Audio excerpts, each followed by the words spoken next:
Open this computer. Okay, so announcements. One of the things I want to make sure that you know is how to just like some housekeeping things. The first is if we go to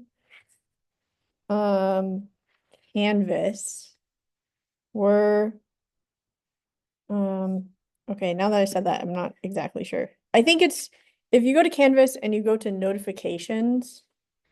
I want you to make sure that, because some of the things that I will communicate to you, I want to make sure that you're notified by them. Um, and now that I say that, I'm not sharing the correct thing. So account and then notifications. And let's see, so I'll send out information by announcements, like course announcements in Canvas, and that just goes out to all of you. So just make sure that you're, um, I mean, sometimes it's time sensitive, but I'll try and send it out the day, like the day after class or something. So make sure that you've got one of these two options set. I just have it for notify immediately. Um, and then the other thing that when I grade something in Canvas, I will add a comment. And so if I'm communicating with you something about your assignment, so like a lot of the lab zeros, I've written responses to the ones that I've gotten. And so if you want that information to make sure that you see it, just make sure you also have one of these two options turned on. So again, that's on the main Canvas page. You go to account and then notifications and then scroll down. And so that's submission, comment, and announcement. Sounds good. Cool. The other thing I want to tell you about is I record the lectures on Zoom and then I post them on YouTube. So if you miss a class or you want to go over again what we did in class, I have a page for that. So on the main Canvas page, I've got the important info. The office hours page includes the calendar link, so you don't have to go back to the syllabus to find it. It's right here. And also is lecture links, which currently only has one. But you can go to this page and I recorded the book of the lecture. The only thing is I don't edit them. So if there's packet problems, then that is basically just dead air.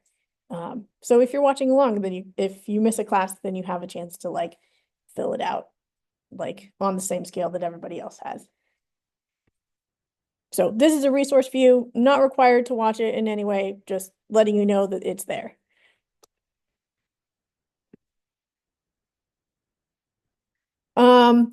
My other announcement is please try not to lose your packet. I'll try and bring extras if I can. Otherwise, it should also be available on Canvas. Let me make sure. Yeah, so rest of the packets on Canvas. If you don't have it, so you can follow along that way. And then if you have a paper and pencil, you can write down your answers. There too. Yeah, I think for turning it in, I also have a file upload option. So if you do want to do everything digitally, you totally can, like drawing in the Word document. But also hard copy is great.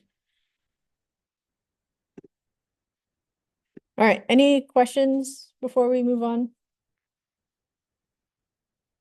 Awesome. Okay, I'm gonna see if I can just share.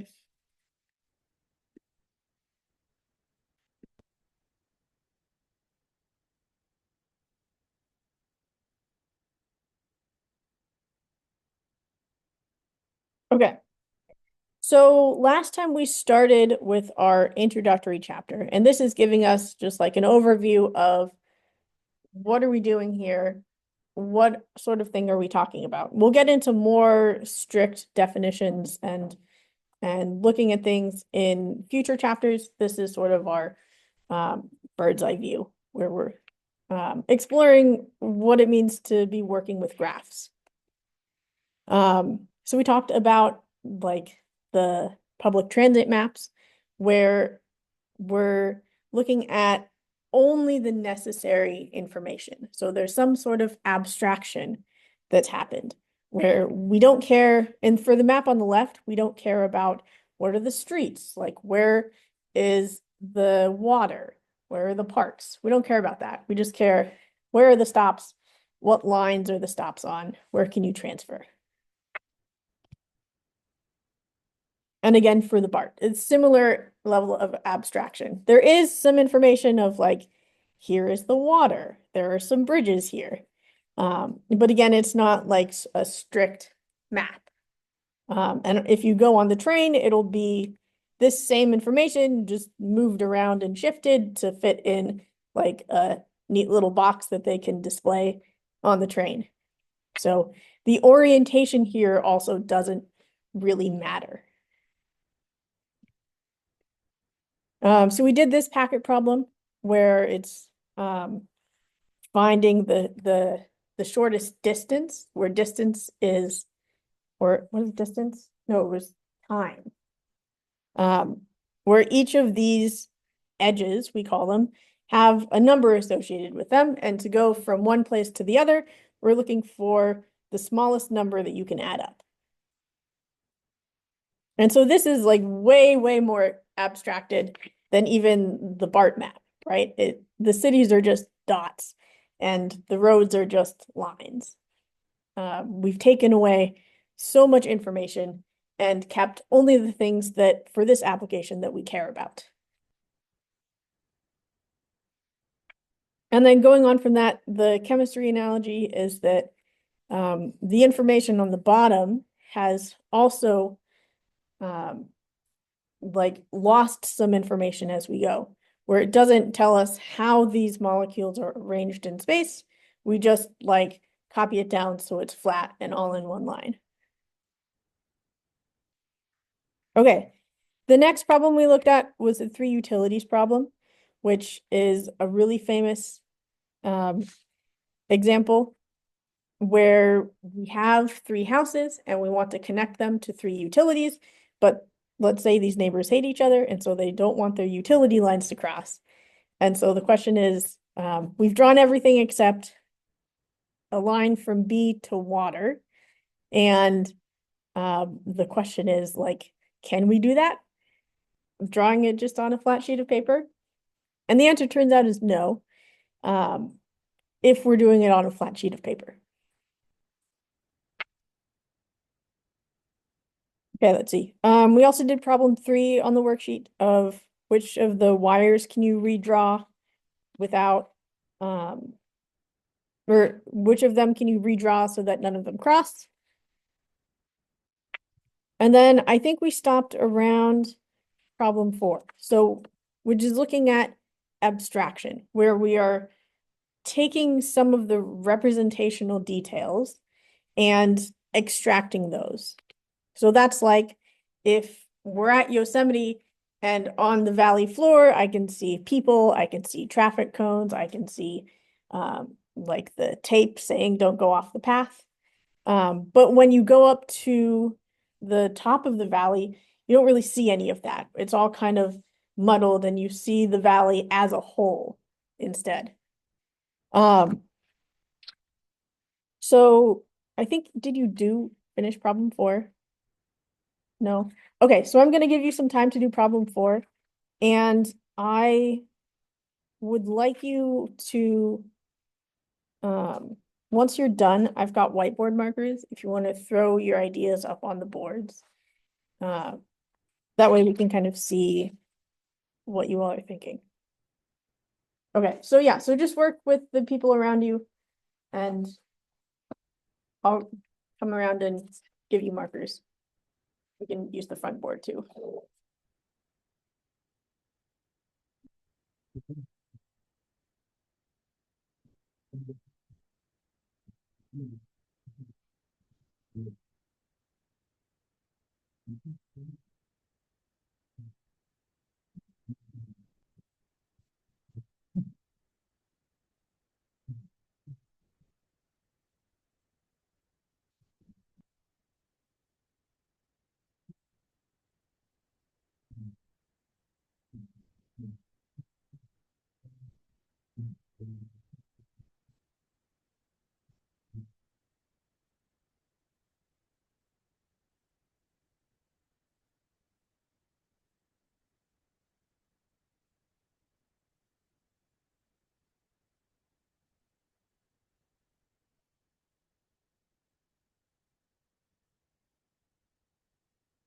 Maybe focus on, so maybe do them on the packet first. I'm thinking this through.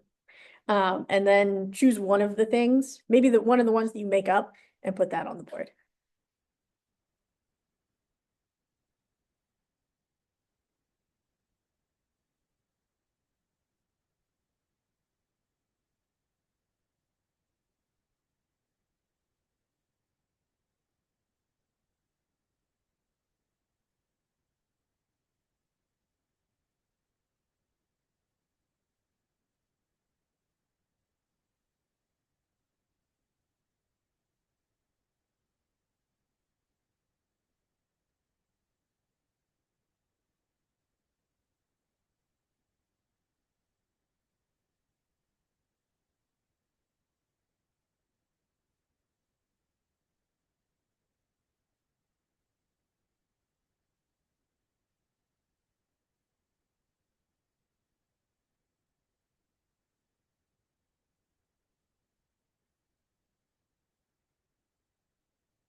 Yeah, I was thinking about it, like, just look at a book, see like paper, and you might see the genre, and then like when you start reading, you start learning on the page. Yeah, or like there's words on the page, like ink on the Yeah. page, but the meaning of the words may be more highlighted.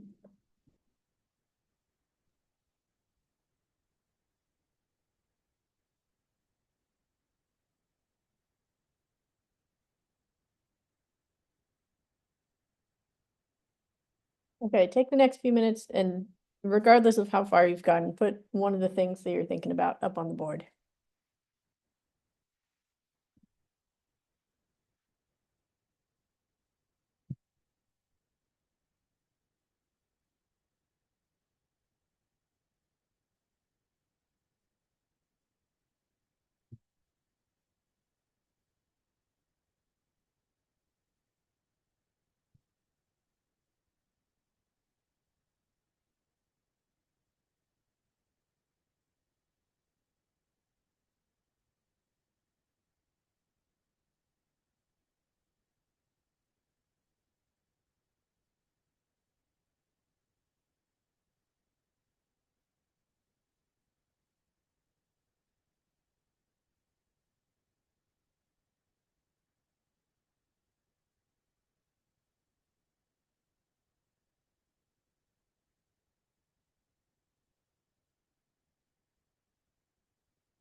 Okay.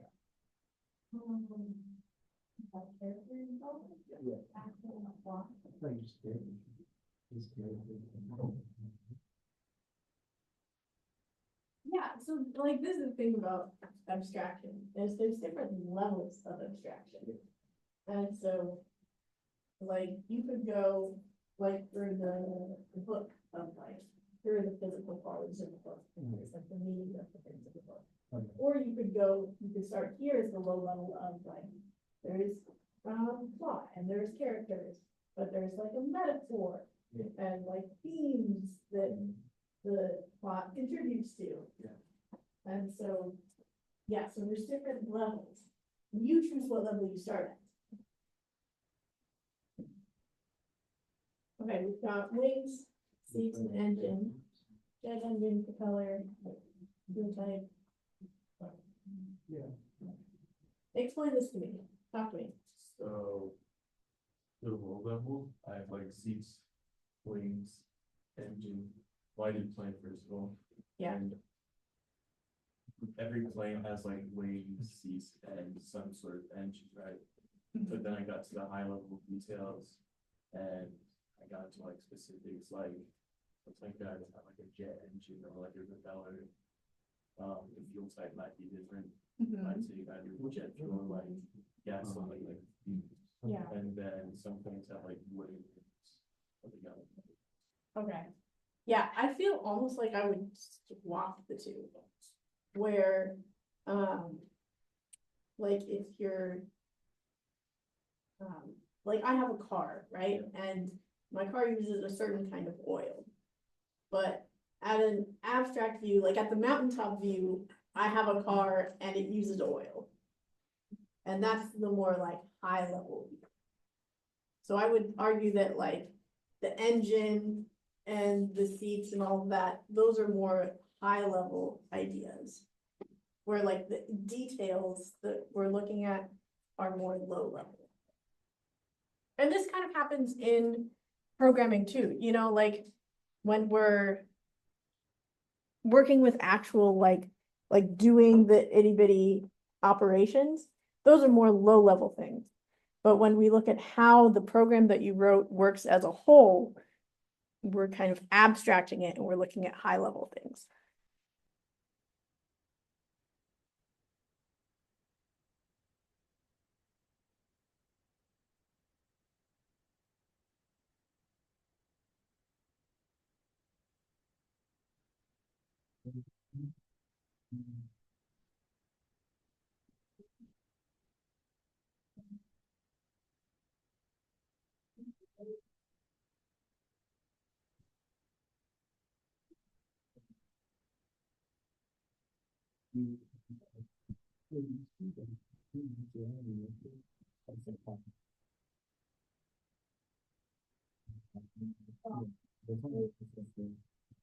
Yeah, I think I might also switch. Like thinking of like, what's the mountaintop? Like at the low level, like at the vet, they may care like, how much does your dog weigh? What's the breed of the dog? That affects how they would treat it. But any person on the street would just say, oh, it's a dog. Okay, so we've got the bar, which is strings, body, the non, the buttons. Electric. Shake. Thank you. Yeah, so I'm the violin, and so the violin, and they say like, yeah, like what range of strings are there? Right. Like who made it? Might also say like the high level things. Could be like, how would you describe like the tone? Yeah. Things that are more subjective. Okay, did they get everybody? Cool. Okay, so yeah, so thank you for indulging me. I think this exercise is good because what we're going to be doing with graphs is a lot of abstraction, of looking at what are the details of this situation and how can I only extract the relevant information. And so that process is abstraction. And so we're looking at, we need to know enough of the low level details to figure out what do we need to pick out from there. And then once we do that, we only look at the high level things that we're looking at. Okay. Whoops, so back down.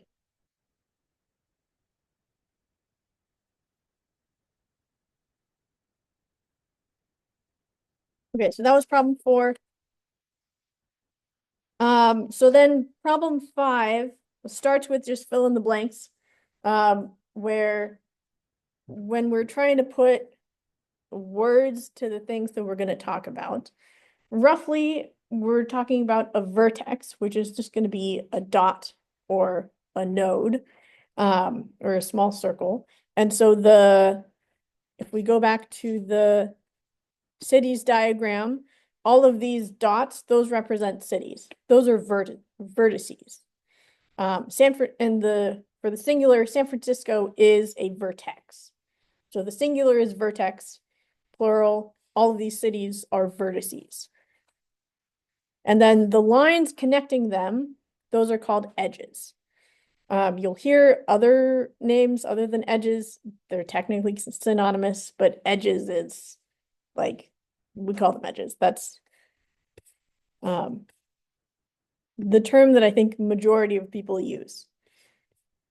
An edge connects exactly 2 dots. And so I have 2 of these questions of, could an edge join more than 2 vertices or less than 2 vertices?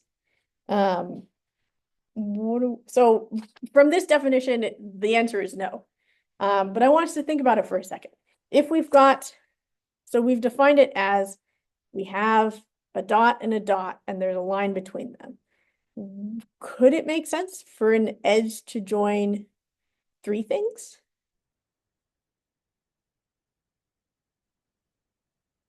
I mean, maybe. Let me draw something.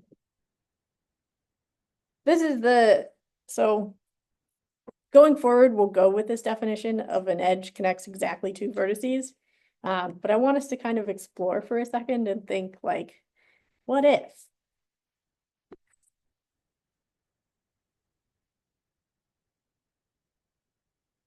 Never put the USB thing in the right the first time. Okay. Okay, so typically we have two vertices and an edge between them, right? But if we have maybe three, maybe there's like a weird tri-edge. And maybe that, like, I could maybe think of situations where we have three things that all need to be connected. Trying to think of cities or something where like there's one city, like all three cities are like really adjacent. Anybody else have any ideas? Like three things that could be really super intertwined? Yeah, it's hard to think on the spot. But I could see a situation where this could be useful. But going forward, we will have an edge just connect two things.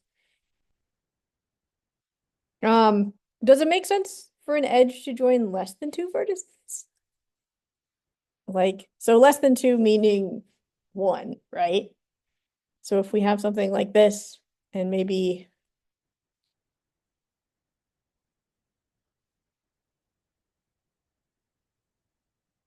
I'm seeing some various reactions. What are you thinking? Hmm? Yeah. Yeah? Yeah. Yeah, um I'm trying to see, do I have an example in here? We definitely will talk about it.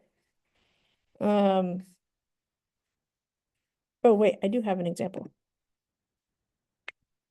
Um, so there's a famous problem that is really well known in graph theory where used to be there were a set of bridges in the city of Königsberg and um and so the vertices in this situation were the different land masses.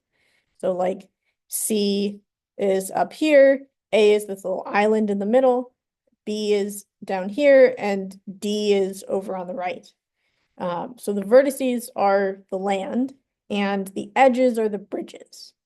And so since we have two bridges from A to C, um, it's not exactly a perfect analogy to what we're talking about, but you could simplify this graph by just drawing one edge from A to C to say, yeah, there's a way to get from A to C, obviously. But there's two possibilities. Let me see if I have anything else. That's kind of more the same. Mhm.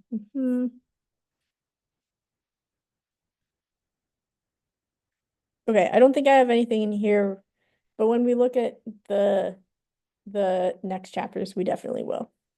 All right, where were we? Over here.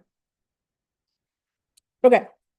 So yeah, so it is possible for an edge to just connect with one vertex. But typically we disregard that and just say, don't worry about it. And just say an edge connects exactly two dots. Okay, so then the rest of the problem for the packet is I have some other definitions about graphs. Let me pull that up. We'll talk about that together.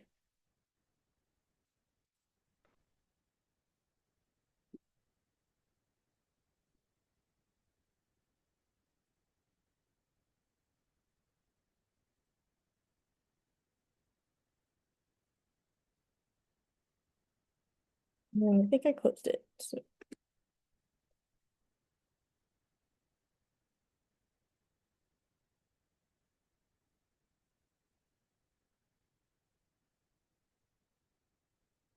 Okay, so our definitions include a graph G equals V comma E consists of a set of objects called vertices and another set E whose elements are called edges such that each edge is identified with an unordered pair of vertices.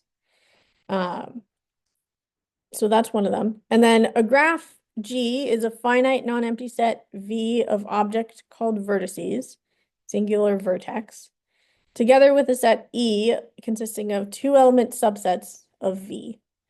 Each element of E is called an edge. The sets V and E are called the vertex set and edge set, and G is written as G equals V comma E. And then finally, a graph G equals V comma E consists of a set of vertices V together with a set E of vertex pairs or edges. So the question here is just underline which, in each of those, underline which parts you recognize from what we've talked about so far. Just because these are definitions that you'll find in other textbooks. And so I want to kind of tie it all together. So knowing that a graph is what did I say? It's described by two sets, vertices and edges. And we have vertices and we have edges. So just looking for the common things that we can see.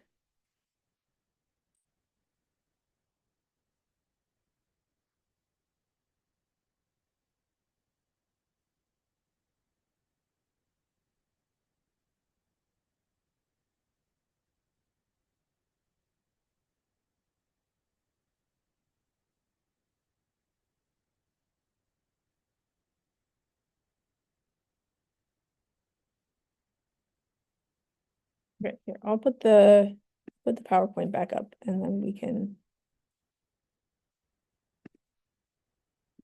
we'll go through and share.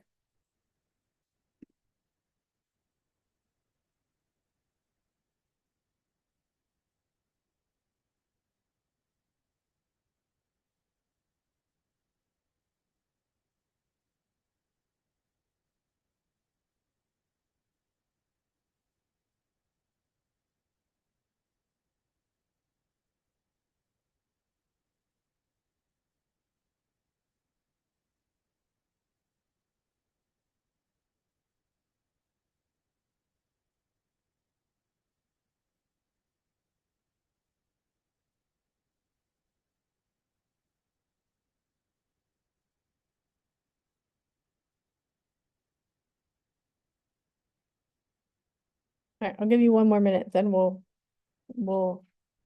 talk about what you underlined.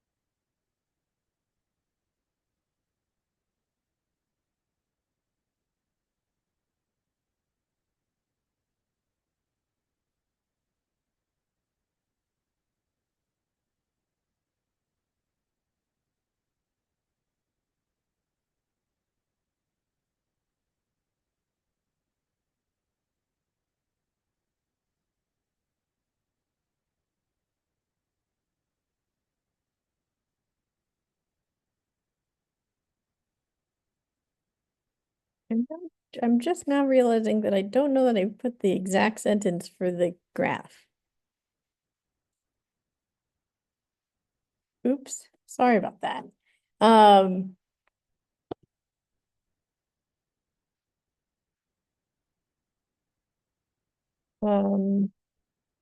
Graph is a diagram consisting of dots called vertices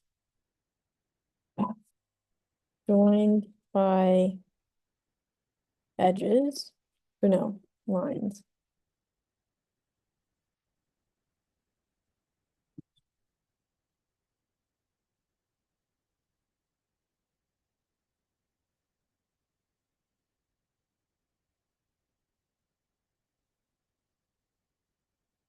Okay, sorry about that.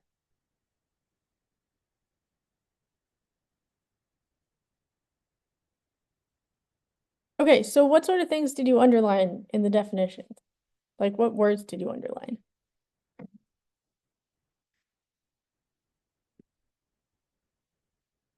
Yeah. Vertices. Mm-hmm. Same words.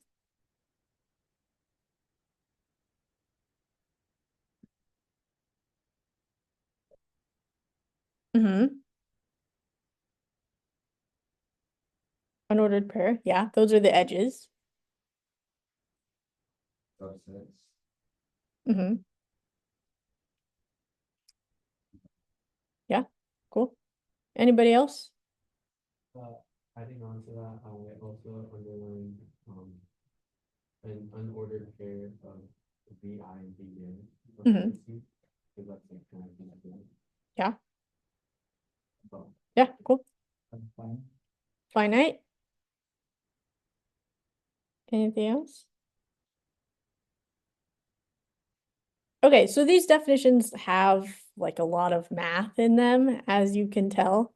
The next unit we'll look at will kind of cover what's a set, what the like, what does it mean when we write things like this?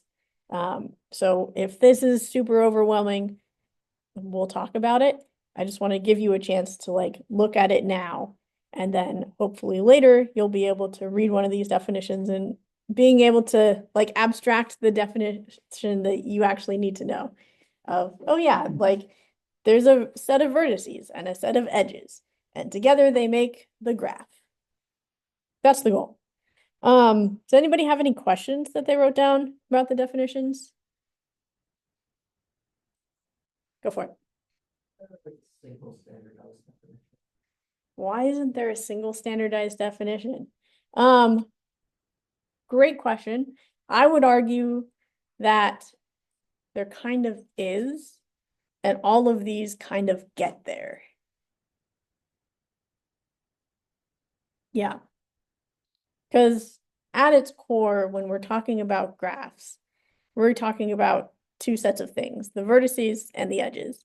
And as long as your definition says that and says that an edge connects two things, then you're golden.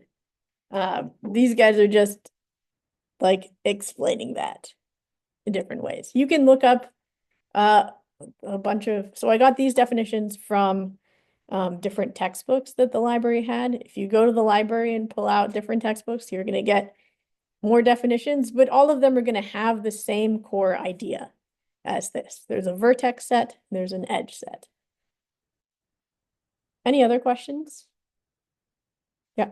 There's one that says, why is it important that an edge joins exactly to the vertices? And I don't know if we went over that one.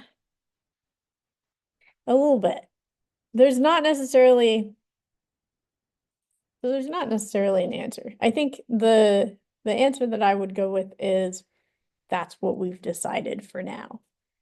We could have made a different decision, but that's what we've decided for this class. And like the broader mathematical community typically has decided that an edge joins two vertices, exactly two vertices. But I guarantee you there are also situations where someone has decided two vertex edge doesn't make sense for me. I'm gonna define a different type of edge. That happens like all the time, where you take the base definitions and then you decide that this is not doing it for me. I need something else. And so you make something else. Other questions?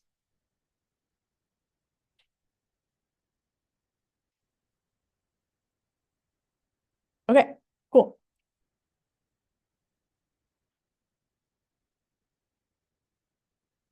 All right, so we talked about the three utilities problem. We can draw the three utilities as a graph, right? So whereas before we had the kind of cartoony diagram where we draw the three houses and then pictures for the three utilities, we can just abstract it to draw it as just a graph where each of the houses, A, B, C, those are dots, vertices. and each of the utilities are also vertices. And this is the way that we draw that graph. Where we have A, B, and C on the bottom and gas, water, electricity on the top. We can draw, the thing about graphs is you can move it around. So the meaning of it drawn like this has the exact same meaning if you draw it like this.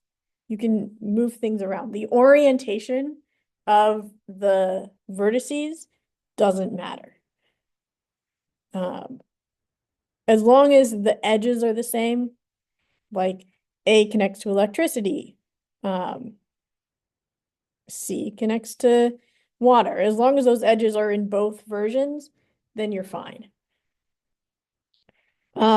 This kind of graph happens to be called a bipartite graph. The reason for that, am I still drawing here? No. The reason for that, we call it bipartite, is because, do you guys know like what a partition is?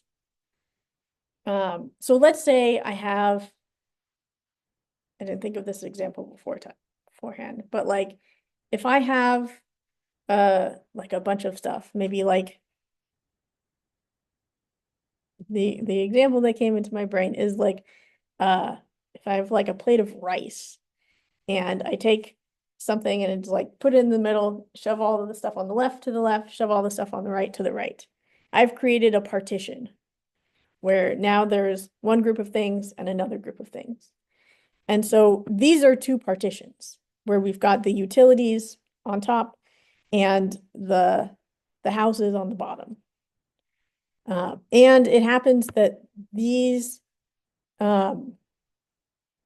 yeah, so there's two distinct sets. And the thing that define these two sets is that none of gas, water, and electricity is hooked up to each other. None of the houses have direct links to each other. Because in the three utility problem, it doesn't make sense for like house A to be connected to house B, especially if the neighbors hate each other. Yeah, so we'll talk more about bipartite graphs and what that looks like. But yeah, just to like give you a preview. So yeah, so for this graph, there's no way to draw it in the plane without the lines crossing. And we'll talk about this a little bit later as well. There's a way to draw it not in the plane. But first, I just said we can draw it, we can't draw it without lines crossing in the plane. Which one of these am I referring to? So if you remember geometry, where a plane is like, I don't remember the words. Does anybody have an idea? It's like a big area that stretches out to infinity. Like if I have a flat sheet of paper and the paper goes to infinity, then this is a plane, right? So it's not like an airplane, but it's basically like a flat thing that we can draw on. So I think that's one of the problems too.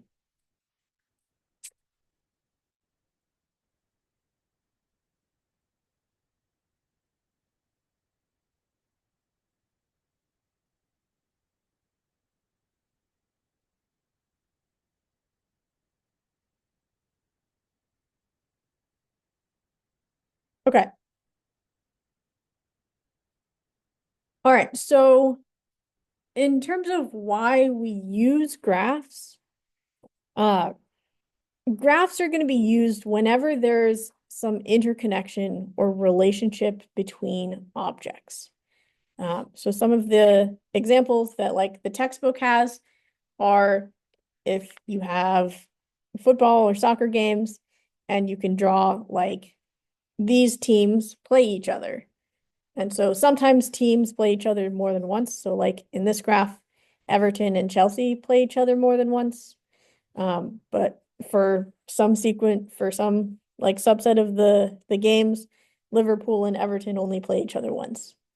So there's a relationship here where we can say the relationship is the teams play each other.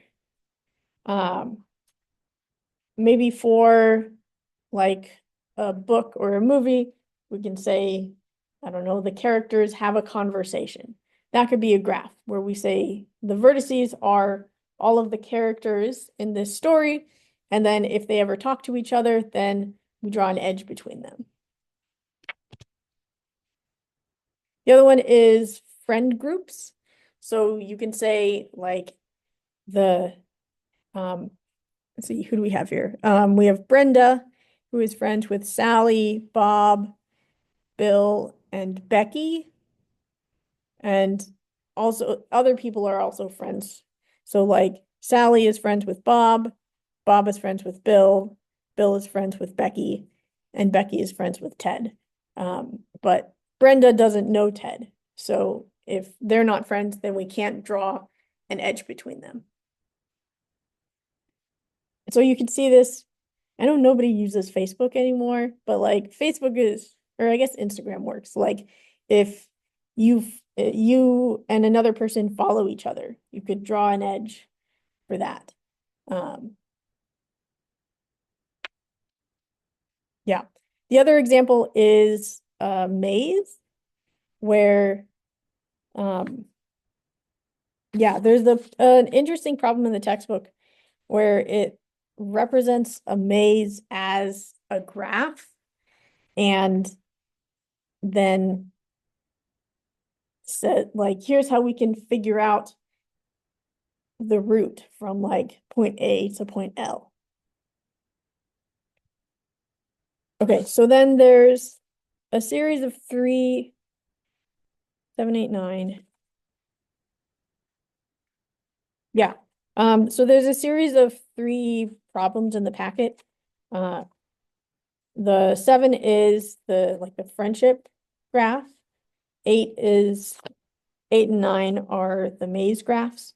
So try and at least do 7 and 8, and then do 9 if you're bored.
I think, our problem 8, the book's problem 1.7 does have a solution in the back.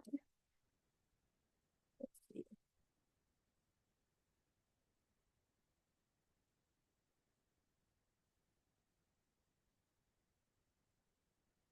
Taking forever to find it now. Yeah, the book says, the only 4 routes that do not involve retracing steps are A, sorry, A, B, D, E, G, H, J, L, which is just like the bottom line, right? A, B, D, because they all gotta start with that. E, F, G, H, J, L. So that's going up in the middle of the triangle, down, and along. And then the other one is going from D, F, and then down to G. So taking like the pointy end of the triangle.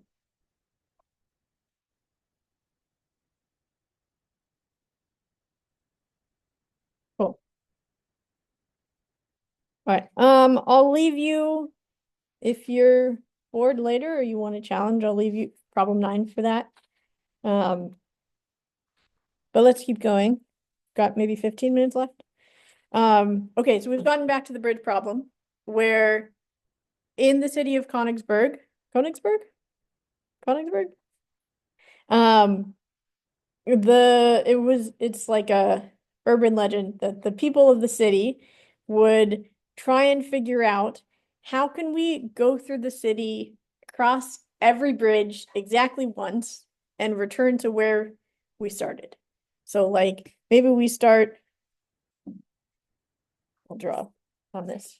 Like maybe we start here and we go, I don't know, here and then down and then cross here.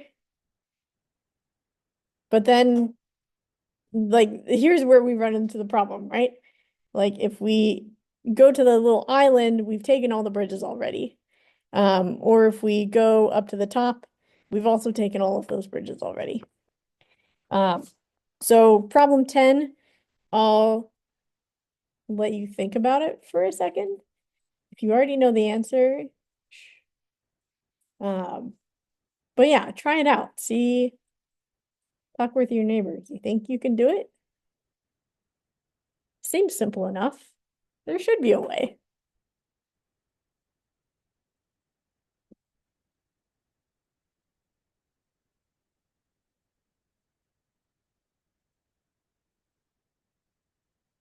I will say that it didn't print especially well. So I include like the abstraction graph a few times for you to kind of like draw over and see if you can get back to the starting point. I'll give you 3 minutes and then we'll talk about what you think.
Okay, what do you think?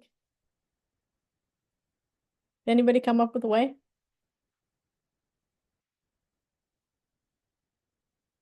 No?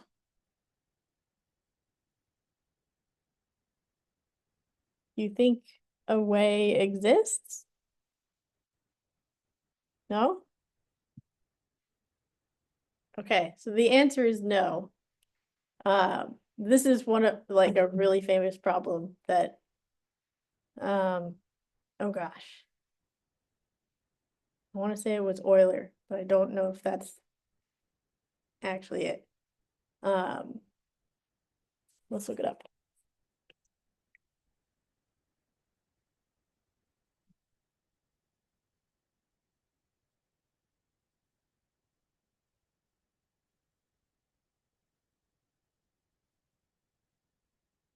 Euler of Königsberg. It is Euler.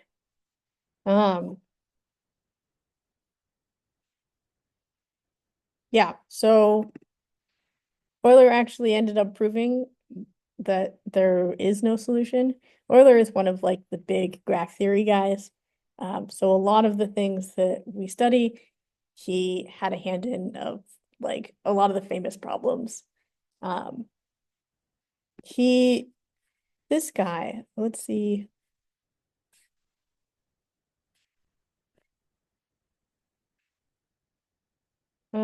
Oh no, he's not the guy I was thinking of. There's another guy named Erdős, ERDO um with some things above it. Um, he also I think solved a lot of graph things, but he was really famous for like walking around or like going traveling places, staying at people's houses, and then they would write like three papers together.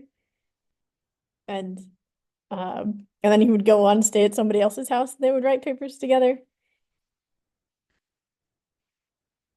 Mathematician for you. Okay. Okay, so the answer ends up being no. Um, but it's a fun thing to like give to people who are studying graphs for the first time. Do you think you can do it? Okay, we've got 9 minutes. Um, so my plan now is to just like let's talk about some of the different kinds of graphs that there are. The first of which I am not especially thrilled with what the textbook has. Um, if you look it up, it's got, where is it? All these pictures of like braced frameworks of there's like grids and things connecting them. I don't know that it shows it especially well. One of the things I found is I brought like little magnets where if you like build the frameworks with like tiny little magnets and try and like move it around, then that can make more sense. So I brought these if anyone wants to play around with it. Maybe we'll look at it more once we get to bipartite graphs.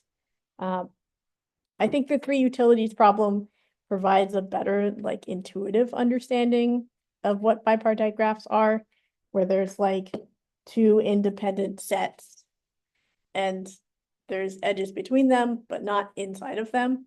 That's basically a bipartite graph. The other thing is, let me see where we are with packet. Weighted graphs, which we've seen one already, where if we've got this city graph, it's basically a graph with numbers attached to the edges. Numbers don't always have to be attached, but sometimes they are. And so we call those weighted graphs, where weights mean those are the numbers that are either on the edges. Sometimes you'll see graphs with numbers on the vertices, maybe, but typically it's on the edges. And so my discussion question here is like, what could the numbers mean for like the city graph? What other numbers could we add? So maybe right now it's traveling time. what else could we make numbers mean on this graph?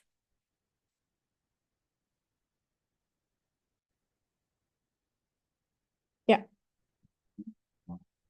Miles, yeah. So instead of like traveling time, like straight distance. Any other ideas? Yeah. Cost? Yeah. Maybe that's like a factor of miles too. Anything else? Think big. Think crazy.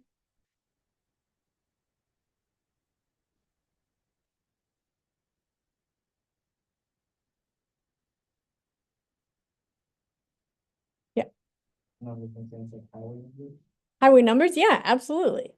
It's like we number highways. And so what is it? San Francisco to LA, that's I-5. Um, others, which I will not attempt at a guess. But yeah, absolutely. Anything else? Yeah. Yeah. The amount of Taco Bells you run into or like that you pass on the highway. I love that. Other ideas? Now we're getting into the good stuff.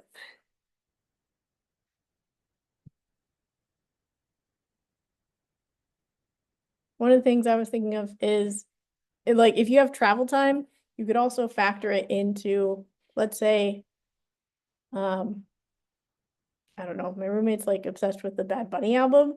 Maybe it's like uh how many run-throughs of the Bad Bunny album can we listen to on our way to each destination?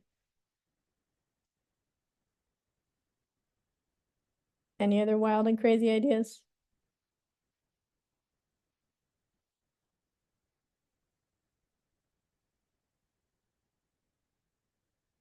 Cool.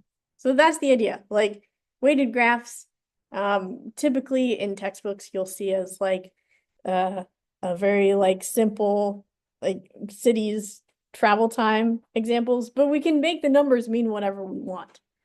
That's the beauty about designing graph problems is we're the designers here. We're the architects. We can make the vertices what we want. We can make the edges what we want. Um, maybe we decided that like um, one of these cities is adjacent to mean, uh, I don't know, like maybe we assign some other meaning to the adjacency other than we can travel there directly by a highway. Yeah, we're the designers here. We can come up with whatever we want. Let's see. Um, we have 3 minutes left. So I'll maybe have us start on this. I'll talk about it, and then next time we can jump into problem 11, where the traveling salesman problem is another really famous graph problem, where the example in the textbook is we've got 1, 2, 3, 4 cities, which all of which we can travel to directly without going through any of the others, but we can also go from like London to Coventry to Preston to Leeds and so on. And so the traveling salesman problem is when a salesman wishes to visit all of the cities and return to their starting point. And they want to choose a route that has the least length. So like they don't want to travel more than they have to. And so the numbers here could be associated with length, it could be associated with cost or distance, or time or something, but we want to minimize those numbers. And so then the question is, which route do they choose? And so with a small enough graph, you can find this answer pretty quickly, right? The problem is when the graph gets bigger and bigger and bigger, then it becomes a much harder and harder problem. Okay, so next time I'll let you have a crack at this and also working on problem 11. But other than that, I figure we'll end 2 minutes early and I'll see you on Tuesday. make sure if you haven't done lab 0 to get that done. And yeah, thanks for coming.